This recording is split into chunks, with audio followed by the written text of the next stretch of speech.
Hello friends, welcome to ISS platform. आज है 10th of December और 10th ऑफ दिसंबर करेंगे हम करंट अफेयर के एमसीक्यू।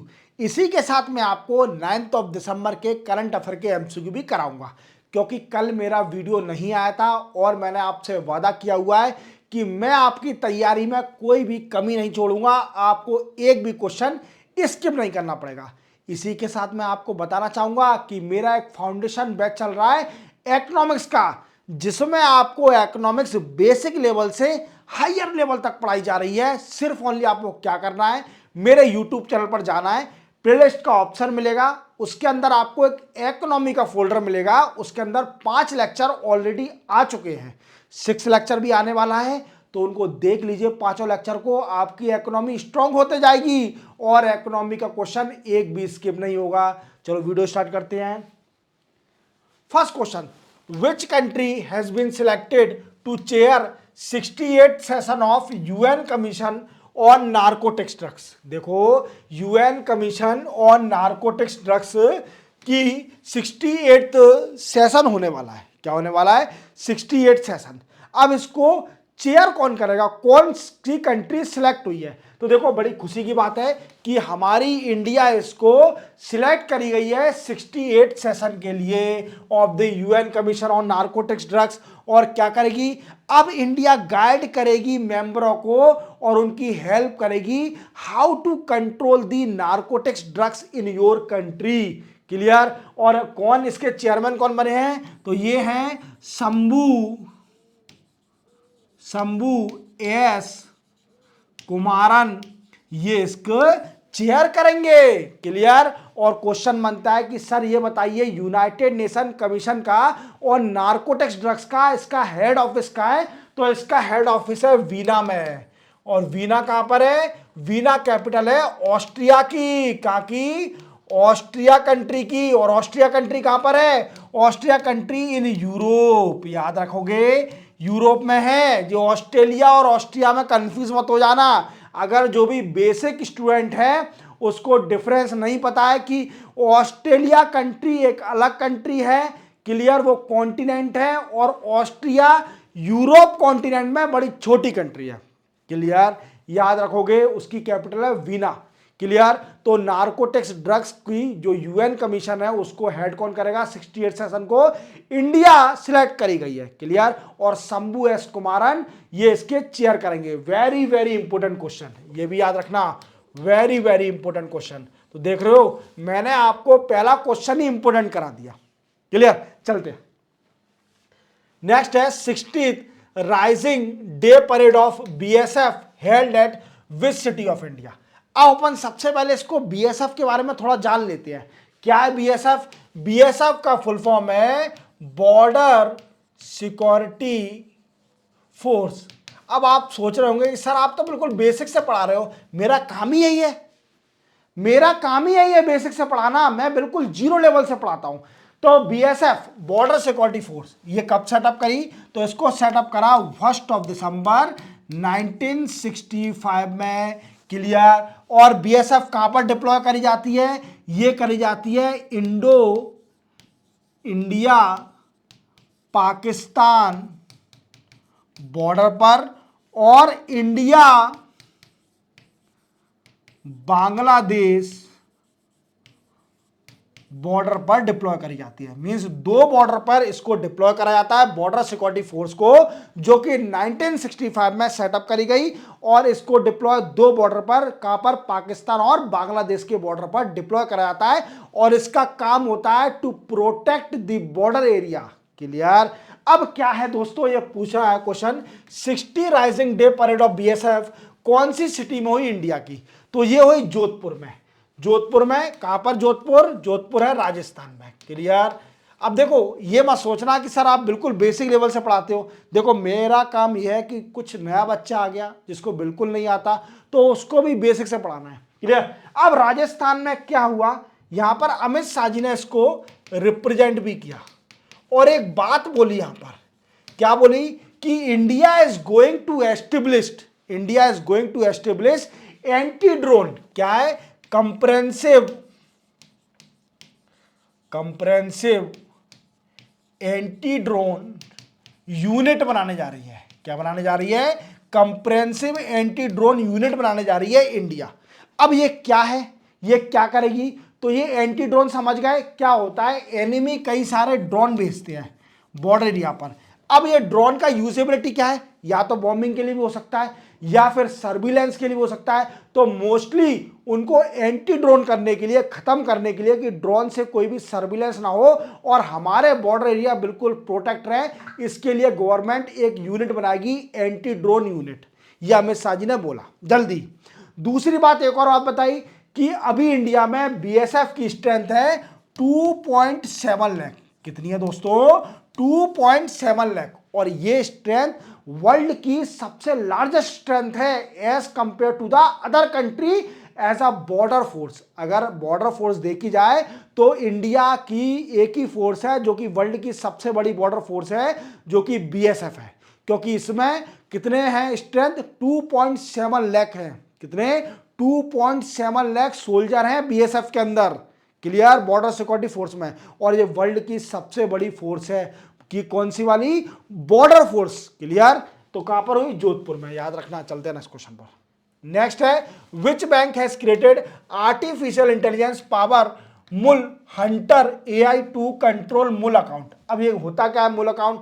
तो सबसे पहले इसका आंसर जान लेते हैं। देखो आरबीआई ने क्या करा है, एक अभी program artificial intelligence program start किया है या फिर बनाएगी टेक्नोलॉजी, मुल हंटर आर्टिफिशियल इंटेलिजेंस। इसका काम क्या होगा कि जब मूल अकाउंट जितने भी हैं उनको कंट्रोल करेगी। अब मूल अकाउंट होता क्या है?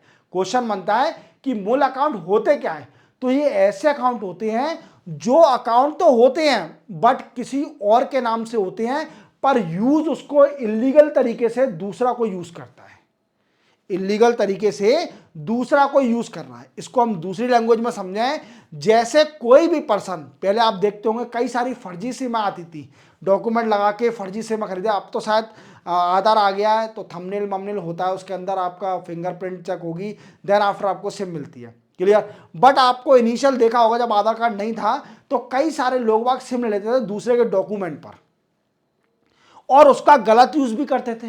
कई लोग उसका गलत यूज भी करते थे, क्लियर। ऐसे ही मूल अकाउंट होता है कि अगर किसी इलिटरेट पर्सन है, गरीब लोग हैं, इकोनॉमिकली वीकर सेक्शन है, तो उनके नाम से अकाउंट खोलना और उसका इलीगली यूज करना बाय डिफरेंट पर्सन। समझ लो मेरी बात को, बाय डिफरेंट पर्सन। अब किस में? जैसे साइबर फ्रॉड में, साइबर अरेस्ट में। साइबर फ्रॉड को कंट्रोल करने के लिए आरबीआई क्या कर रही है? एक आर्टिफिशियल इंटेलिजेंस पावर मूल Hunter artificial intelligence program start कर रही है। अब इसमें क्या होगा, जितने भी मूल अकाउंट होंगे बैंक के अंदर उनको बंद किया जाएगा। अगर डेटा देखा जाए तो हमारे इंडिया में 40,000 मूल अकाउंट तो सिर्फ ओनली एसबीआई के अंदर है। कितने हैं एसबीआई के अंदर? 40,000 मूल अकाउंट तो सिर्फ only state bank of India में है एज पर द डेटा। और अगर दूसरा देखा जाए तो 10,000 सेकेंड नंबर पर कहां पर है? अकाउंट, मूल account in Punjab national bank. कहां पर है? पंजाब नेशनल बैंक पे। और 7,000 मूल account in Canara bank, Canara bank of, clear. और अगर देखा जाए 6,000 मूल अकाउंट कहां पर है? वी कैन से कोटक महिंद्रा बैंक में। तो ये मैं कुछ डेटा बता रहा हूं, याद रखना। तो सबसे ज्यादा मूल अकाउंट कहां पर है? स्टेट बैंक ऑफ इंडिया के अंदर।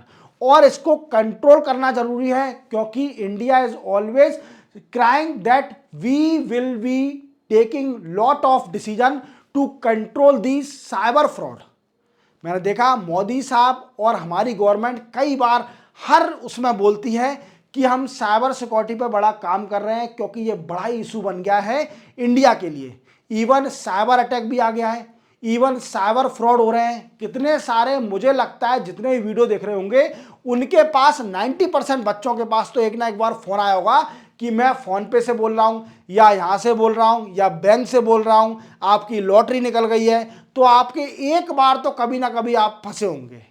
मतलब आप अगर इंटेलिजेंट होंगे तो आपने उनकी सुनी नहीं होगी, फोन काट दिया होगा या फिर आपने बोल दिया होगा कि आप ही रख लो जो इनाम मिली है मुझे, क्लियर।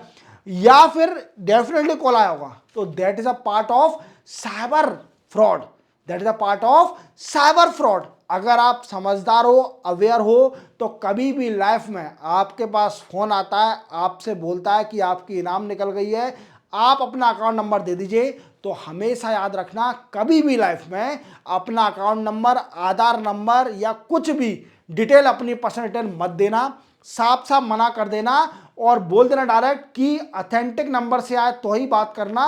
अभी भी बैंक आधार नंबर, आपका बैंक अकाउंट नंबर कभी नहीं मांगेगी। अगर बैंक से फोन आता है आपको और आपसे बुलाएगा अकाउंट नंबर बताइए अपना, तो आप बोल देना उनसे कि जब आप बैंक से ही बोल रहे हो तो आपको अकाउंट नंबर नहीं पता मेरा।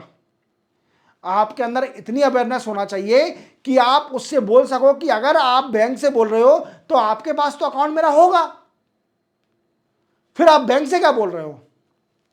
तो हमेशा कभी विश्वास ना माने, बैंक हो चाहे फोन पे हो, चाहे गूगल पे हो, चाहे पेटीएम हो, कभी भी कोई फ्री की माया नहीं देती। क्लियर? फ्री का पैसा कोई नहीं देगा, सब मेहनत से होता है। क्लियर? चलते अपन नेक्स्ट क्वेश्चन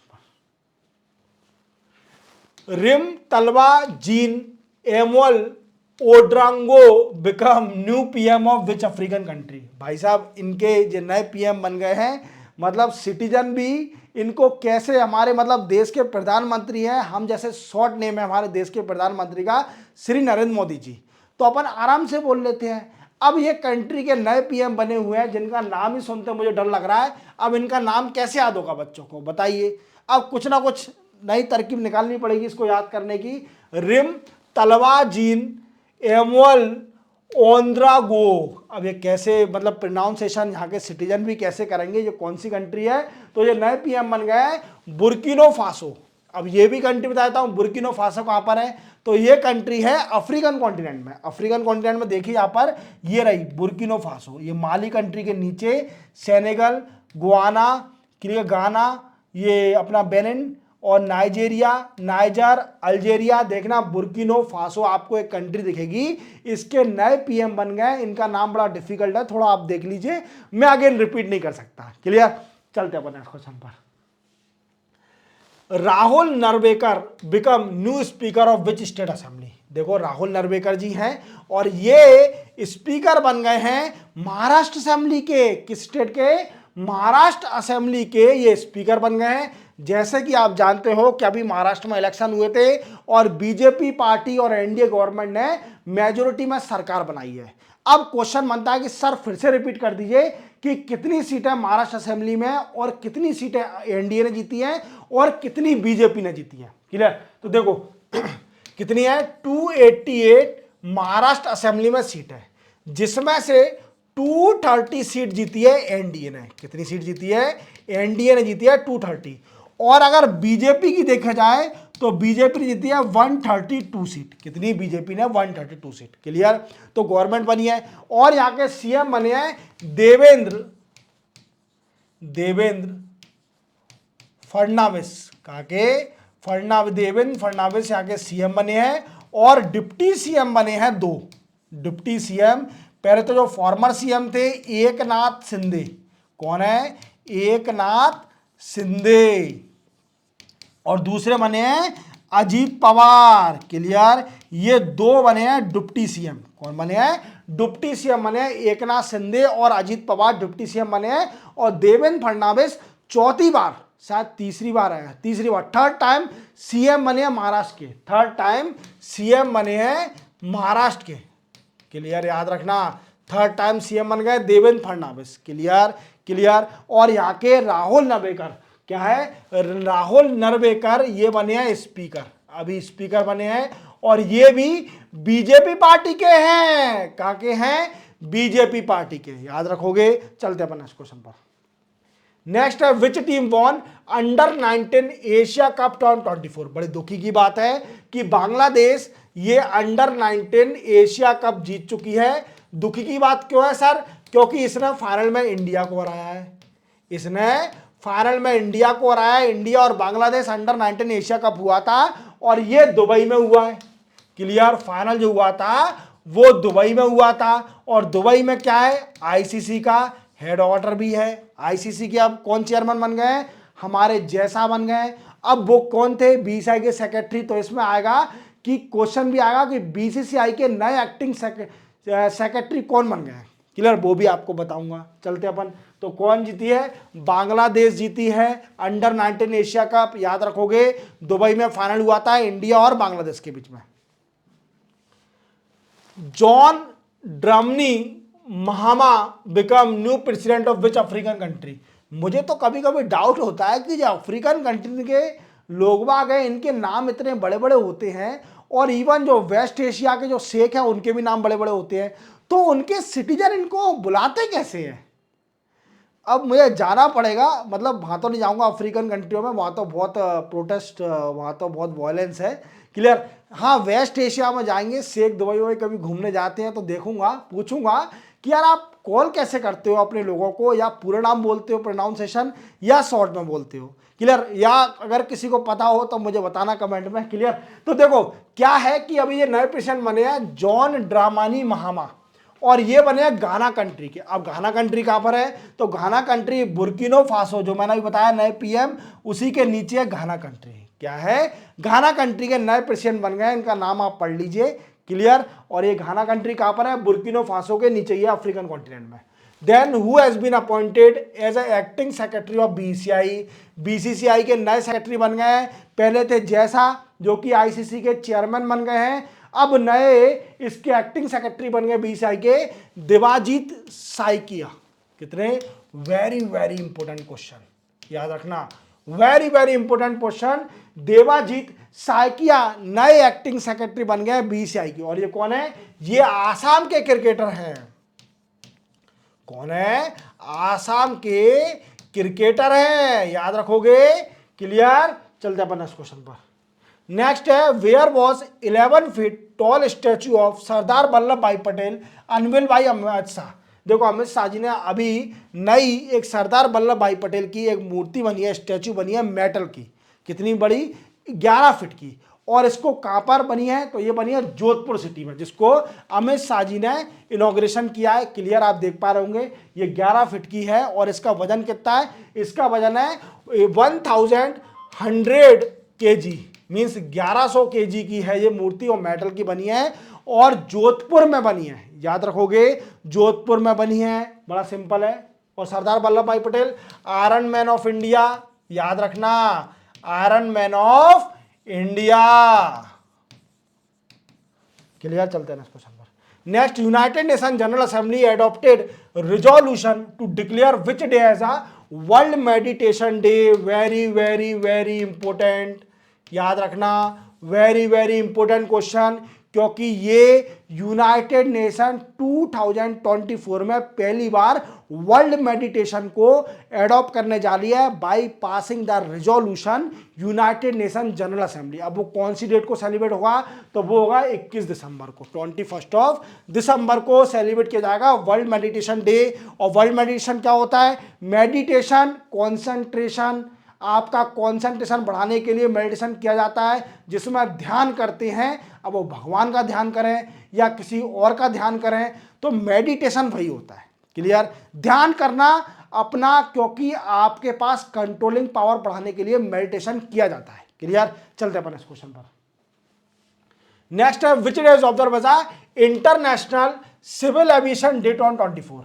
ये पूछ रहा है कि बताइए इंटरनेशनल सिविल एविएशन डे 2024 कब सेलिब्रेट किया जाता है, मींस ऑब्जर्व कब किया जाता है, तो ये कहता है 7 दिसंबर को। अब क्वेश्चन बनता है कि सर हर डे में आप थीम बताते हो, तो 2024 की थीम क्या थी, 2024 की थीम थी सेफ स्कीज सस्टेनेबल फ्यूचर। क्या था, सेफ स्कीम सस्टेनेबल फ्यूचर थी इसकी थीम, याद रखोगे, सिंपल है। चलते हैं नेक्स्ट क्वेश्चन पर। नेक्स्ट भी सिंपल ही है, which day is observe as International Anti Corruption day.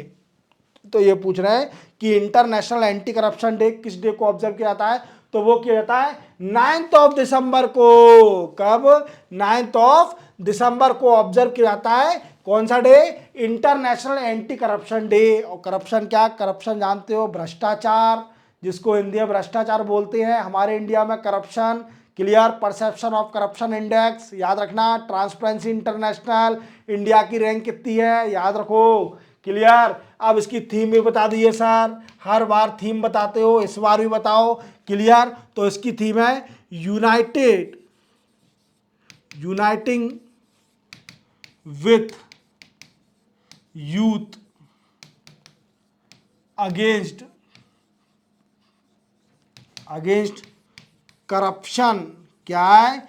Uniting with youth against corruption, we can say then after shaping tomorrow integrity. क्या है? टुमारो इंटीग्रिटी याद रखोगे। Uniting with youth against corruption, shaping tomorrow integrity इसकी 2024 की theme थी। इसी के साथ 9th और 10th दिसंबर के करंट अफेयर के एमसीक्यू कंप्लीट होते हैं। अब आपको क्या करना है? अब सीधे 5 या 10 मिनट का रेस्ट करिए। अब इसको रेस्ट करने के बाद सीधे जाइए मेरे यूट्यूब चैनल पर फिर से। वहां पर आपको एक प्लेलिस्ट का ऑप्शन मिलेगा, वहां पर आपको एक इकोनॉमी का फोल्डर मिलेगा। इकोनॉमी के फोल्डर में 5 लेक्चर ऑलरेडी मैं अपलोड कर चुका हूं इकोनॉमी के, जिसमें आपको इकोनॉमिक फ्री ऑफ कॉस्ट कराई जा रही है। तो सिंपल जाइए, देखिए। मिलेंगे हम कल, तब तक के लिए जय हिंद।